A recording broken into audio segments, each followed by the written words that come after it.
Welcome, ladies and gentlemen, girls and boys, to another stream where today we are going to be going into the New York City Trucker Strike. I have with me a very special guest from the Men of Now with the backwards printed sign behind him, Mr. Bentley Ham.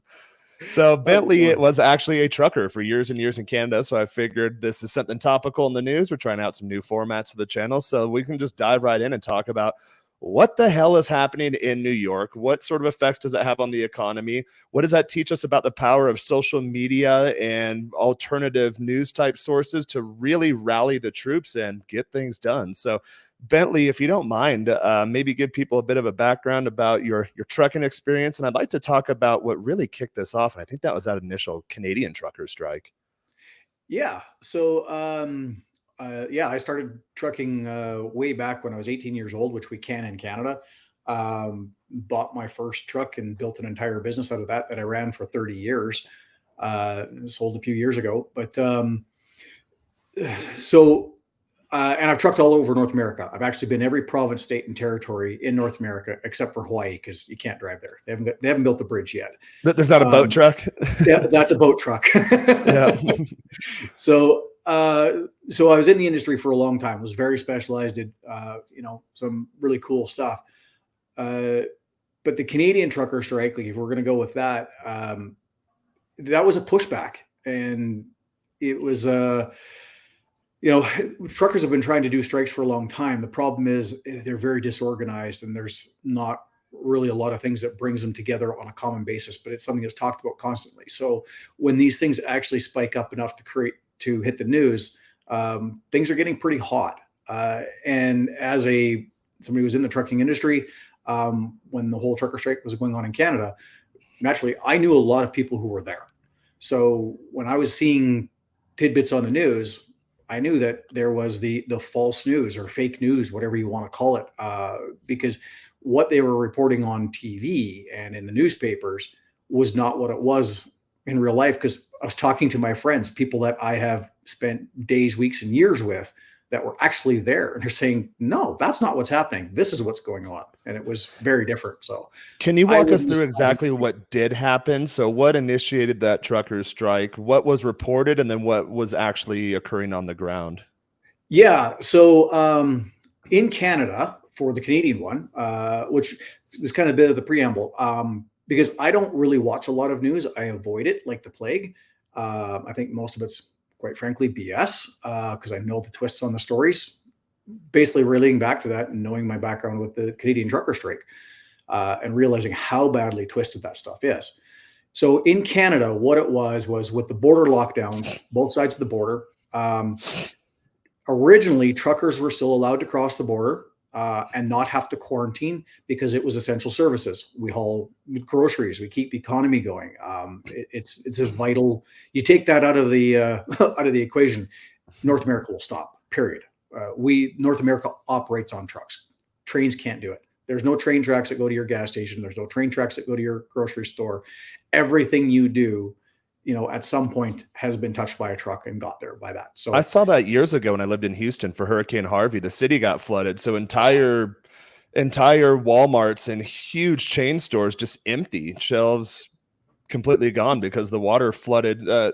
The water flooded certain areas of the town to where I'd actually look at the flood maps and try to get around it. My girlfriend at the time had a Jeep, so I'd try to get around it. But we had maybe, I think, a pizza shop that I could get to and like a little taco shop. But all the stores, all the essentials for about a month couldn't get anything. So, yeah. And it doesn't take long. There's not a lot of stock on those shelves when everyone is in crisis mode and needs it. Exactly. So because of that, in the beginning, truckers were essential services. We could cross the border. So in the beginning of the pandemic, I was actually still running my trucking operation, still moving heavy equipment across the border, back and forth. I supplied mines and things like that. So that's what I did. And we could go without quarantining, even though the borders were locked down for personal travel, for business travel, for essential services. It was open. What happened was, as time went on, and there was talk of a vaccine coming, which we're just not going to get into political talk on that. But when there was talk of the vaccine coming, it was, okay, what's the priority? Who's going to get it? Who's this? Who's that? And, essential services, everybody was talking, well, the frontline workers in healthcare, which makes a lot of sense. But us in the trucking industry were like, well, we're traveling everywhere. We're really susceptible. And we're also super spreaders because we go everywhere all the time. We should be on that list. And we were quickly dismissed as, no, you're not important. We're not going to worry about it. Kind of pissed us off. Then as the vaccine mandates came out and they started forcing it where you had to have it to do this, you had to have it to do that, because it was taking time to get them out. It wasn't enforced on truckers originally. And then they decided to hard stop it. You now have to have it. Once it got to the point where, and we're not going to get into debate on it, whether you believed in it or whether you thought it was BS. Entirely your position. I don't care what it is, one way or the other. But once it got to that point and the acceptance of vaccines really slowed down to try and enforce on people, especially in Canada, because they really tried to push it hard here. I know they did down there as well. They brought it in where you had to have it or you couldn't cross the border, period. So we went from being the people who were the, and actually even Prime essential Minister workers. Trudeau, we were the saviors of the economy because it was wintertime. We don't grow food in Canada. We have this thing here called snow. We go skiing. It's cold. Groceries don't grow. So all the groceries are imported during the beginning of this. And then they came out with, you can't come without it. So it was like, we went from the saviors to the scourge of the industry, because we found as time went on through that, because we are socially distanced by the fact of our career, we're locked inside a truck and we don't really talk to a lot. So we weren't really having a lot of problems. This is, very accelerated timeline going through it. So a lot of guys didn't want to get it. And so that was the pushback, was all of a sudden we went from being heroes to being villains, and you can't do your job and you're going to lose your business and we're going to take it all away. And people were like, you know what? Not even just for us as truck drivers, the truckers were like, what about the people who don't believe in it? It's a matter of personal freedom and personal choice. And so that was what started the convoy and sent people to Ottawa in Canada. And then once it got there, of course, the political debate of, oh, well, these are the, what do they call them? The fringe minority and blah, blah, blah. They were really trying to paint it in a bad light and twist what was being said. So that's what went on in this one. And I'm really curious to find out what's going on in the New York one. Yeah, and how did that one eventually resolve? Because I know it got to a point where it was extreme. They were freezing the truckers' banking accounts, and then I think they put a mandate, or they essentially enforced the tow truck companies to start getting them out of there. Just things that, from an American mindset, is completely against any basic human rights or decency. Absolutely. And as somebody who, like, I am a Canadian, but for 30 years of my trucking business, I spent probably 60+% of my time on the US side of the border. So, and I'm also from Western Canada, and we're very independent minded. We actually think more like Americans out West than most people think. Yeah, we're actually, a lot of people don't realize this because there's the border there, but we're actually not too far away from each other. I think I grew up probably 8 hours from you or so, or something maybe like more, that. 10, 12 somewhere. Yeah. It's not that far. When you get on the west side of the continent, you're out there. A lot of people don't realize that either, especially people legislating from the East Coast. Things like the whole firearms issue is like, all right, if you're in the middle of Montana and you don't have a firearm, then you're kind of asking for it. But that doesn't make sense if you live in the heart of DC. And I think a lot of people don't get that. I get a kick out of, exactly the people from the heart of DC, New York City, LA, something like that. Like, there's no need for you to own a gun. Never ran into a bear, have you? Yeah, those things are scary. Oh, I got my bear mace. Bear mace, really? Yes. And and people around there will say, oh, we go hiking, we see bears and stuff too. I live in Calgary now and go to Banff a lot and hike around there, and you do see bears. Their mountains are our hills. Yeah. They're also acclimated to people. So they're used to seeing us, and they will kind of go away. Where I grew up, it was in the north. They weren't used to seeing people. We were what they would affectionately call food. Mm-hmm. So yeah, So you kind of do. I think this is a good segue. So we're getting into the divide between some of and the left coast or the west coast has it too. These people that live in these major urban metropolitan centers trying to legislate the way the rest of the country lives. And they're completely different cultures because they're completely different climates. They're completely different ways of life. And I think a lot of people don't realize that, which starts bringing us to this New York City trucker strike. So I'm like you, I don't watch the news too terribly much. Based on the little clips and reels I've seen here and there, it appears that it was in response to that verdict handed out by a corrupt judge in New York, to where they just arbitrarily charged Trump, what was it, $350 million or something absurd, just legislating from the bench essentially. And as a result, a lot of, I think, truckers, at least in America, and correct me if I'm wrong, I think they lean more towards the heart of America type MAGA political philosophy, and they're tired of it. So I saw a clip of, let me get it up, of this guy here. He put out a call, just, hey, truckers, let's strike, let's boycott New On a York. trucker by the name of Chicago Ray. He's got a huge following on X, formerly known as Twitter, and he was the first one to announce that truckers across the nation were going to officially boycott delivering goods to New York City over the course of the next 7 days in response to the New York court's weaponizing of the law against President Trump. Since then, we've been getting a number of confirmations that a national boycott is indeed underway. Here's the latest from Chicago Ray himself. This is real, man. There's guys that ain't going. It's got the hat. Yeah. I talked to a guy, he denied a refrigerator load. Okay, which, refrigerators going to New York City, that's pretty good, man. That's your groceries pretty right good there. money. Okay, so I gotta give that guy his credit for that. But if this goes longer than a week, like they're saying, man, New York City better start stocking up. And they better start stocking up now. Now, President Trump has weighed in on all of this. Yep. And That's yeah. So he's talking. I'm curious how that pans out. Yeah, when he said refrigerated truck, that's exactly what he's talking about. There is they have an entire refrigeration system on them, and that entire trailer is a fridge. It's cooled down, so they transport your fruits, vegetables, meats, your produce, all your groceries. Anything that needs to be really temperature controlled, very cool. They also this is one thing that not a lot of people think of when they think about Medicine. that. They think of their fridge at home. They open up their fridge. Medical. So there's a lot of like, what do you call it? Prescriptions that need to be refrigerated. Heart transplants, those are mostly flown in, but blood banks, like blood supplies, are actually shipped in refrigerated trucks. So if they're blood, not plasma, going in, platelets, blood, plasma, all kinds of health concerns like this has the ability to hit, hard with a lot of things. In all reality, what a lot of people don't know is the most powerful union on the planet is the Longshoremen's Union, because they control all the ports and all the shipping, which is global trade. And they're very focused and unionized, and they get treated very well. Trucking is an extremely independent business, like you said, Jaron. By the nature of it, a lot Western. Truckers are the modern day cowboys. They're literally just wandering around all over the place. Some guys have dedicated routes, but I was thinking that a Jason Aldean lyric popped in my head from Flying Over States. Yeah, 100%. That's the lifestyle. It gives you a sense of freedom. You don't really have it, but it gives you a very good sense of freedom because you're traveling different place. You never know next week where you're going to be.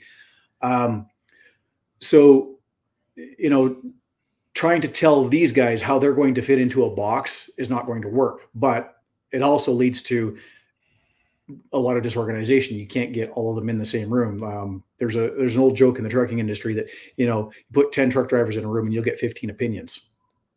That's funny. That actually sounds about right. Yeah. So with this thing, how long would it potentially take to disrupt the supply chain, or is it a percentage of shipments being denied to New York? Is it as little as just a few percent, or what does that look like? What do they need to do for this thing to be successful, and what's likely to be the outcome of it? Well, from an economic standpoint, it does not take very long to hurt, because if you take out 20% of the supply of groceries, well, all of a sudden there's going to be a shortage because nobody has a 20% surplus of stock of inventory, especially fresh stuff. I've been to New York City. You don't really grow a whole lot of lettuce. You don't grow a whole lot of tomatoes. No. You eat a lot of pasta. It's a lot of tomatoes. It's a lot of lettuce. Or you spend months trying to do a home garden to yield one tomato, and you realize, wow, I'm $40 into this one tomato in weeks and weeks of my time. I'll just go to the grocery store. Yeah. So you take out, even 20% of the supply, even 10% of the supply. Shortages are going to be there. With shortages, becomes a premium price. Prices go up, all of that sort of stuff. And I don't know. They're already getting squeezed too with exactly crazy tax increases. I know the migrant crisis is squeezing a lot of people out of housing, and they're laying down. I think again, this is in response to the whole Trump verdict thing, but I think it's at the business level to where you just have some Skeletor-looking judge. I'll find a pic of the guy. You have a Skeletor-looking judge, and he's just arbitrarily handing out fines. So that's going to really shake up a lot of industries. I don't quite understand what the game plan is for these people, but I was mature enough years ago when I was in college. These people that think this way, I thought they were joking. And then I realized they were serious. Then I thought, well, these are smart people. How do they not know the negative outcomes of this? And then I realized, oh, they're evil. Like they know exactly what's going to happen. Not only do they not care, but that is the plan. So I'll find a picture of this judge who's pretty funny. Cool. Yeah. So I'm kind of curious how it's being painted in the media and what's going on. Something else that I saw was a harsh penalty that was enacted over a hit and run case. That they're describing it like I'm seeing this in a couple different places. So, and like I said, I kind of wanted to come into this cold because I'd like to sort of see this from can I see the bullshit from the real? As somebody who spent as long in the industry as I had, you cannot fool me when it comes to the trucking industry. 30 years in it. I'll be the first to admit I don't know everything, but I know it really, really well. I generated well over 8 figures of revenue in my 30-year career. So I'm quite familiar with how things work in the industry. And you'll actually hear a lot of people who will say, well, that's complete bullshit. You can't generate that kind of money. That shows you how good and how specialized I was and how well I know the industry, because I not only can, I did, and Jaren's seen proof of it. Can you see this here? So here's this guy. Okay. So he's not. So apparently he's just a judge. So it's not someone that the electorate or voters went to a ballot box, said, "Hey, we want this guy." Cracked skin, yellow teeth, gaunt face. I mean, talking about medical stuff, he looks like he just got out of a stroke, or he needs some sort of an organ transplant. And that's not to make fun of those people. My brother got some transplants years ago, and this is exactly how he looked when his kidneys were failing. Wow. Yep. So this is the guy, and again, I don't quite understand what the game plan is here. Like, do you not know that this is going to have unintended consequences, or, as I postulated earlier, intended consequences? Yeah, and that can come from either way. Possibly it's intended. The other part is, I'm going to show these people, and I'm going to get them to think my way, and a holier than thou mentality, which is kind of a lot what we went through during the pandemic stuff as well. Is we know better than you, so we're going to tell you how it's going to be. That's exactly what it comes down to. So yeah, and especially like you said, these independent-minded folks such as truckers. So in your career, did you go to New York often, and did you find, was it any more cumbersome to deliver to New York City or New York State rather than other parts of the U.S. or Canada? Yes, I've delivered quite a few loads into New York City and quite a few out to Long Island.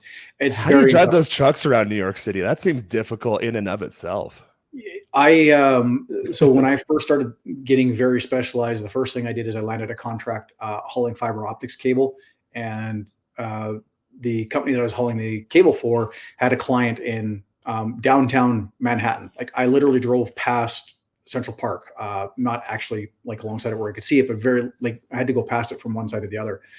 It was crazy. The first time I phoned them for directions and they gave me the directions, I'm like, is this real? It was get off the George Washington Bridge. And I don't recall, because I'm talking about 20 years ago, 22 years ago, somewhere in that neighborhood, the first time I went there. and it was, I think he said the 96th traffic light, I turned right. And I went, huh? So yeah, it was hours. It was, and he told me, he said, just don't bother trying to panic. He said, cross the bridge at this time and come in. This is your best time. It's probably going to take you an hour and a half from the bridge to here, which was only several miles. And he was right. It did take that long. So New York is a difficult place to deliver to in the first place. So that naturally filters out a lot of people not wanting to go there. And that's why I was asking that. That's why I was asking that question. So I really want to understand what percentage or what would it take for this thing to actually have an impact. It sounds like that you don't need much of an interruption to the supply chain. And we've seen it during recent years to where, you know, a 5%, 10% interruption has major ramifications for the market. And of course it's a trickle effect, or it's a domino effect. It hits other parts of the economy too. So I'm really curious if it is just a couple hundred, couple thousand, whatever it looks like, truckers, hey, we're denying shipments to New York City. How is that going to reverberate throughout the economy? That's really what I was getting at with that question there. Absolutely. No, and that's a good point. And I didn't think of that off the bat because I just did it for so long. But there are a lot of guys in the industry who, you know, I don't go to New York City. I don't go to the East Coast or the whole Northeast because it takes a lot of time.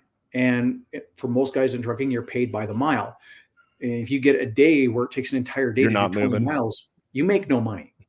So guys want to travel largely out in the country because you can get miles in and you can make money, and it's a performance-based pay job. So you're already restricting the number of people that want to go there. And now you throw this in where even a percentage of those aren't going to come out, is you're taking a percentage away from a percentage. And that always hurts more. It's going to drive up demand or get it to the point where there won't be enough supply for the demand. And that's where the grocery stores start running out, prices start going into effect, all those sorts of things. Like it has a massive impact on the economy. A good comparison is California with the environmental laws they've brought in. As it's come in and phased over time, the last truck that I owned, I couldn't go to California with it anymore because it no longer met the emissions laws. And so they phased that out where, so there's a number of people who won't go there because of that. California's taxes and on trucking and their rules around safety and their enforcement, they're very nitpicky. That keeps a percentage out, and California is feeling the crunch on an entirely different side. It's not really talked about a lot. So New York doing the same thing, and they're the same way. Going to New York is extremely expensive, tolls and everything like that for trucks. I think it's like $100 to cross the George Washington Bridge. So that's insane. Yeah. So yeah, I could. Yeah, so I'm really curious how this is going to pan out, and I'm glad that we gave a bit of context with the Canadian trucker strike you mentioned. It looks like they're going on all over the place. If you look, even in Europe, you have Dutch farmers, and yes, there was that. It wasn't really a strike, but the trucker convoy that started in, I believe, Jacksonville, Florida, or DC, or somewhere, that started going to the Texas border. So I think. Yeah.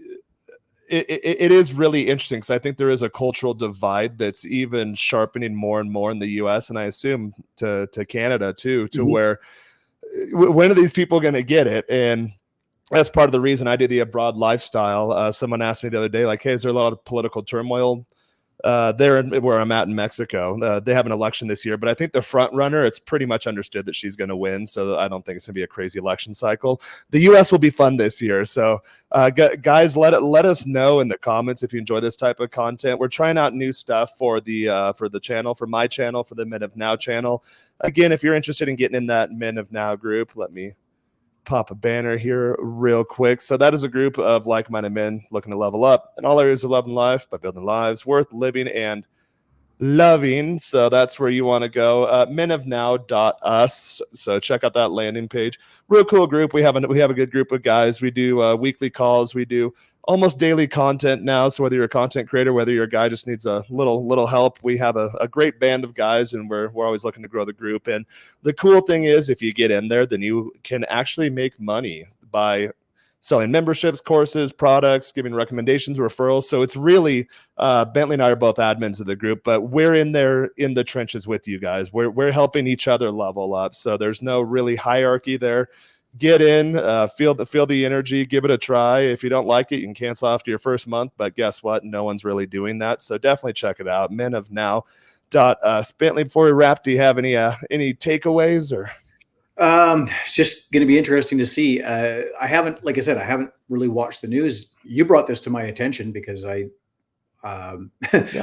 just popped in my feed and I thought of it from a marketing sense. Like, wow, one guy can put out a video. Hey, I've heard for the last hour and a half that everyone's denying shipments to New York. I'm like, and then it's causing a ripple effect or a rift in the industry to where now it's essentially a boycott coming out of a tweet or a TikTok. So that's what I was really curious about, just the power of new media in general and how it can really cause some crazy things to happen. So I'd be curious to follow that. And then again, guys watching, let us know in the comments, reach out to me or anyone up here and let us know, do you like this kind of format? Do you want to hear more topical type stuff? Really, we're trying to deliver what it is you want to the audience. So I'm definitely curious about your feedback there. Yeah.